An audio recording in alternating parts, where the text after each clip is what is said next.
Here's the deal. Wait before you go.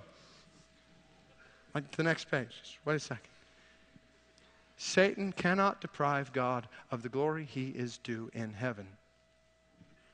But he can work against people ascribing the glory he is due on earth. As a result, Satan will do anything he can to hinder the people of God from declaring the glory of God. That's why I'm convinced in some ways Satan is just fine with a Christian self-centered pursuit of holiness. And with a church system that spends all of our resources on ourselves, where we insulate our lives from the lostness of the world around us. That is no threat to the kingdom of darkness. He is hindering mission. And on an individual note, I wonder if there are men and women in this room who at some point God by His Spirit was calling you to a certain task, to a certain place, to a certain ministry. And somewhere along the way you let Satan play the role of the hinderer. And I just want to invite you to consider how Satan might have been a hinderer, diverting you, distracting you, keeping you from doing what God was telling you to do. And I want to call you to put his hindrances behind. Put his hindrances behind. He wants to thwart mission in your life. Don't let him thwart it. Okay. It's the best overview and a quick picture I could do when it comes to Satan and demons. So we've looked at both. Now the question is, what happens when they come together, angels and demons, in spiritual warfare in the context of our lives on the earth?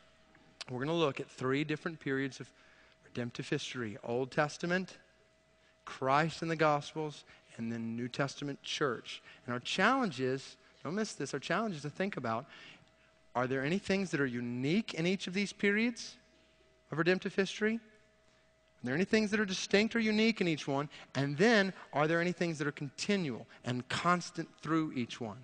So just kind of be thinking about that. Let's start with the Old Testament and spiritual warfare. What we've got to realize is that in the world surrounding Israel, 3 major empires, Canaanite, Egyptian, and Babylonian, we see opposite Israel in the Old Testament. They were all dominated by occult beliefs and practices. They were teeming with demon worship, spirits, gods, idols, exorcism, demon possession, phenomena. Demonism and spiritism were rampant. Demonic agents and demonic activities, possession and exorcism.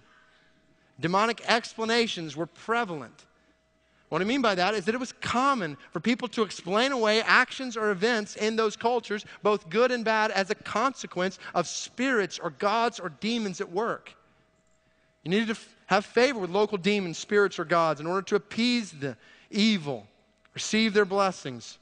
All too often, Israel itself became engrossed in those practices. And what I want you to see is idolatrous manifestations were pervasive. Idolatrous manifestations. I put Deuteronomy 32 here because, listen to what it says. They made him jealous with their foreign gods and angered him with their detestable idols, talking about God. They sacrificed to demons, which are not God. Gods they had not known. Gods that had recently appeared. Gods your fathers did not fear. Did you catch that? Demons here in Deuteronomy 32 are equated with false gods, idols. And this is key because when you read through the Old Testament, you won't see demons mentioned a lot.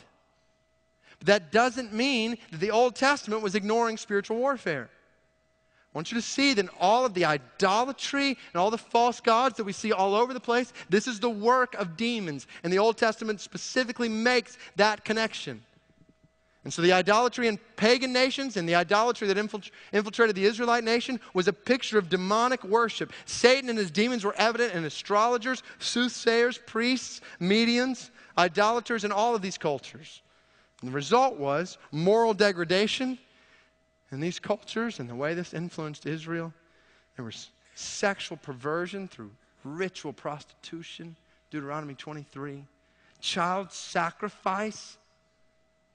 In Psalm 106, they sacrificed their sons and their daughters to demons. They shed innocent blood, the blood of their sons and daughters, whom they sacrificed to the idols of Canaan. It was a horrible picture of moral degradation and physical devastation. In 1 Kings 18, we see two pictures. We see worshipers of idols slashing themselves. And then we see in 1 Kings 18, their absolute slaughter under the judgment of God. So we're not just looking in the Old Testament for times where you see demon or angel mentioned. We're looking at the picture of satanic, demonic influence behind all of the idolatry and immorality that we are seeing in the Old Testament.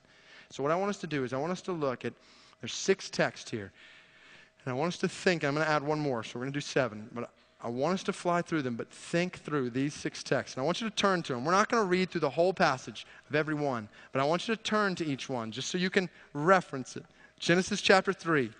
What I'm trying to do here is isolate particular texts and just get us to think through what are these texts teaching us about spiritual warfare in the Old Testament. Some main texts. 6 of them here. I'm going to add one at the end.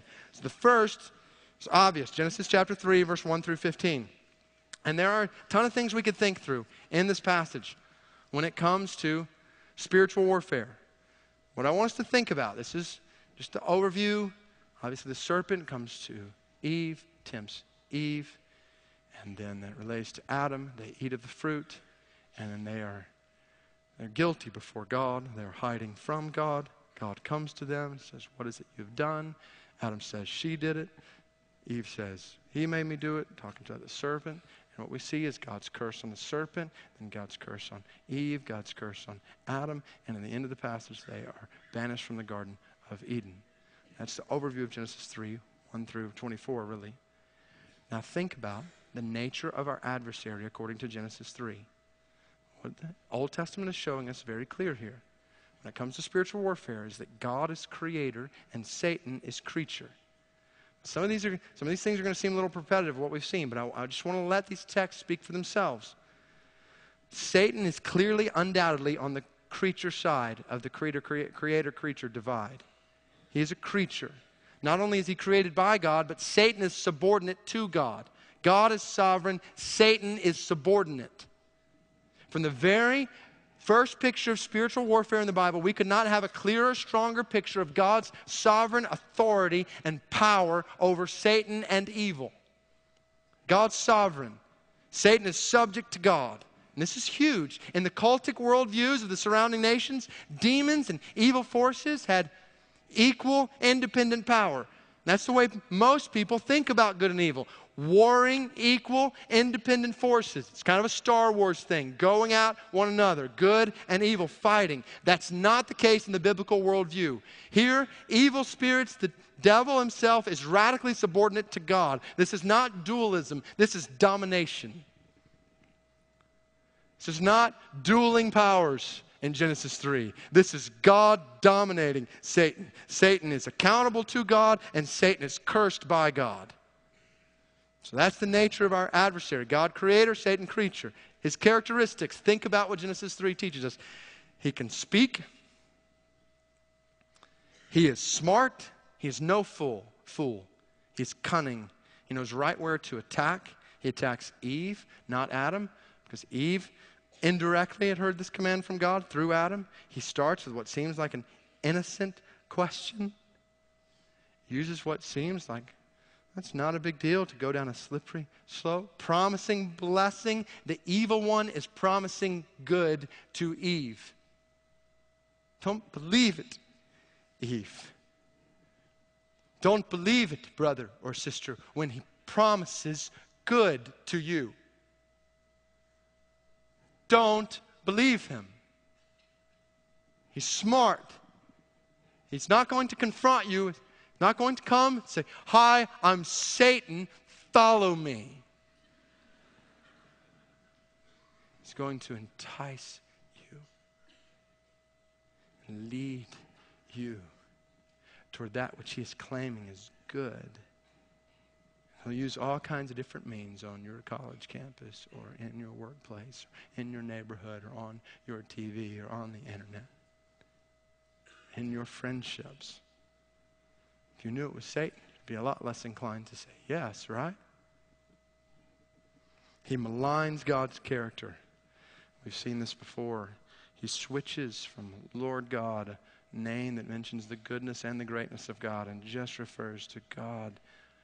Takes out his goodness in Genesis 3, a very subtle but important shift that happens in Genesis chapter 3, verse 1. He questions God's word. Temptation entered the world through the words, did God really say? Eve should have been, from the very beginning, as soon as he said that, been very suspicious.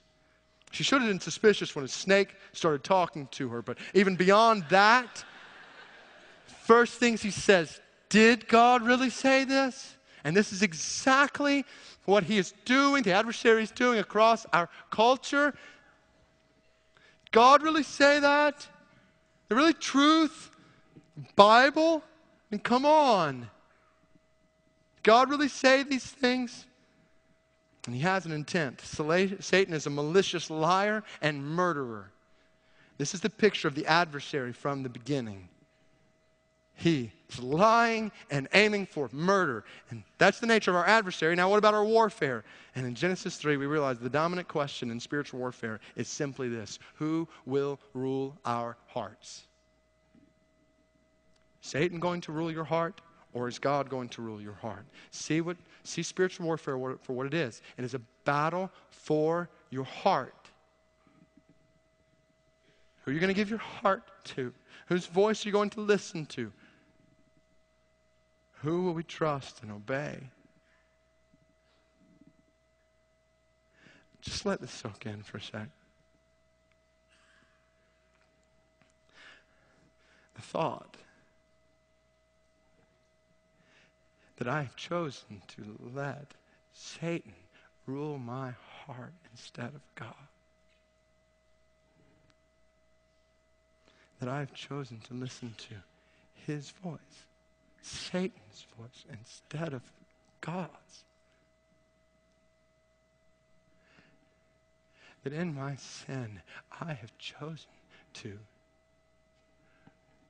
trust and obey Satan instead of God.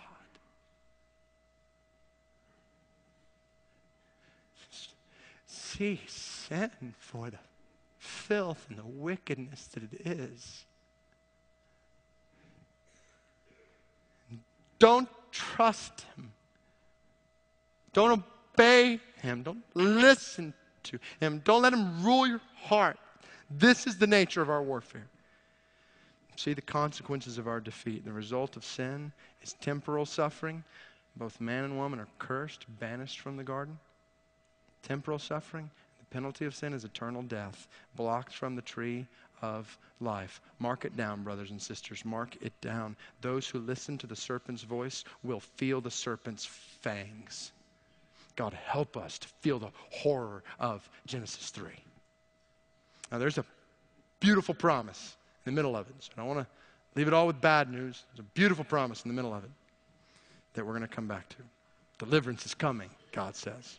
So that's the first text. Second text, 1 Samuel. Now I want you to note this. I think it's wrong in your book. 1 Samuel 16. 1 Samuel 16, verses 13 through 23. So turn over there. 1 Samuel chapter 16, verses 13 through 23.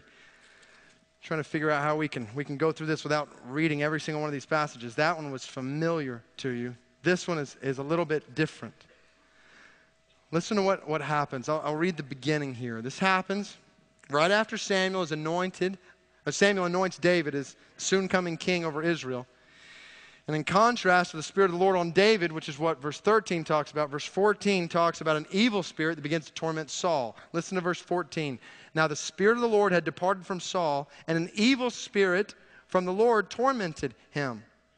Saul's attendants said to him, "See, an evil spirit from God is tormenting you. Let our Lord command his servants here to search for someone who can play the harp. He will play when the evil spirit from God comes upon you, and you will feel better." So Saul said to his attendants, find someone who plays well and bring him to me. One of the servants answered, I have seen a son of Jesse of Bethlehem who knows how to play the harp. He is a brave man and a warrior. He speaks well and is a fine-looking man, and the Lord is with him. Then Saul sent messengers to Jesse and said, send me your son David, who is with the sheep. So Jesse took a donkey loaded with bread, a skin of wine, and a young goat, and sent them with his son David to Saul. David came to Saul and entered his service. Saul liked him very much, and David became one of his armor bearers. Saul sent word to Jesse, saying, allow David to remain in my service, for I am pleased with him. Whenever the Spirit from God came upon Saul, David would take his harp and play. Then relief would come to Saul, he would feel better, and the evil spirit, would leave him. Now, and we got to be careful not to jump to all kinds of fanciful conclusions here, okay? Well, if you play some good music, demons will flee. So all right, let's look at this text and its context. Now, this is interesting. Circle this. 4 different times, the Bible talks about an evil spirit from the Lord, or from God. Verse 14, an evil spirit from the Lord. Verse 15, an evil spirit from God. Verse 16, you might circle it here, evil spirit from God. And then in verse 23, the spirit from God. Now, what's that about? An evil spirit from God. And the picture is a demon, an evil spirit, who received permission from God to torment Saul. And this is the point of the story. Why would God allow an evil spirit to torment Saul? First, because God was judging Saul. God is sending a tormentor, and this is a direct result of Saul's sin. If you go back to 1 Samuel chapter 15, verse 23, Samuel talked about it in reference to Saul's rebellion. His rebellion is like the sin of divination, and arrogance like the evil of idolatry. Because you have rejected the word of the Lord, he has rejected you as king. Saul, 1 Samuel 15, 23, had rejected God. So the picture is, in 1 Samuel 16, God is judging Saul, and at the same time, God was exalting David as the coming king and allowing David to bless Saul with peace. And so here's 2 important principles that we need to take away from this picture. First, the powers of evil are inferior to God. Again, we see this. Evil spirits are acting only within the divine permission of God. They are subordinate to God. And the spirit tormenting Saul is a consequence of his own sin. This is a story about the punishment of sin in Saul's life. The demon's not making Saul sin here. The demon is a consequence of his sin. Okay, next passage. Keep turning to the right and you'll come to 1 Samuel chapter 28. And this is probably the longest passage showing the occult underside of life. And it's an interesting story to say the least. We're not going to read through the whole chapter. Here's what happens. Saul had abolished the spiritists and mediums from the land. But then, when it came time to seek out, he wanted to find information, he sent for the witch of Endor, a spiritist, a medium. And he dressed up and went to the witch, and he said, will you bring up Samuel from the dead to talk with me about what's going to happen? And so, it's what happens. She does that, and Samuel pronounces the condemnation of God upon Saul for his disobedience and rebellion against God, and in many ways, but particularly in doing this. That's summary in a nutshell of 1 Samuel 28, 3 through 25. Now, there's so much in each of these texts we could look at, but what I want you to see as we're thinking about spiritual warfare is this. God's sovereignty reigns over all spiritual evil. God controls everything. God is not in 1 Samuel 28 condoning spiritism any more than the cross is God condoning murder. Did you catch that? Not condoning spiritism. But he is in control of evil practices, including spiritism and mediums. And we're going to talk about how God and evil relate when we get to the end of this picture. So just hold on to some of those thoughts. But let this soak in. Even the forbidden and utterly detestable is still ultimately under the sovereign control of God. And second, God's sovereignty reigns over all spiritual evil, and God's wrath rains down on all human rebellion.